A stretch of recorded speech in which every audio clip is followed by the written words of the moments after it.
আল্লাহ নবী সাল্লাল্লাহু আলাইহি সাল্লাম বলেন, কোন বান্দা যখন গুনাহ ছেড়ে দিয়ে তওবা করে আল্লাহর দিকে ফিরে আসে, আল্লাহর কসম নবী বলেন আল্লাহ তাআলা সবচেয়ে বেশি খুশি হন। আশাদ্দু ফারাহান, আল্লাহ তাআলা সবচেয়ে বেশি খুশি হয় কখন? বান্দা আল্লাহর দিকে ফিরে আসে যখন। বিতাওবাতি আবদিহি, বান্দা যখন আল্লাহর দিকে ফিরে আসে আল্লাহ তাআলা ভীষণ খুশি হন।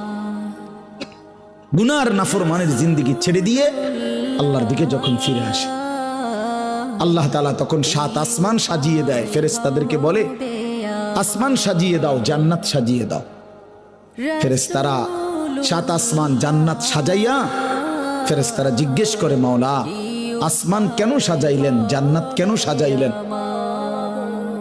তো আল্লাহ তাআলা বলে আসলাহাল আবদু মাওলাহু, শোনো আজ এক গোলাম যে তার মনিবকে ছেড়ে চলে গেছিল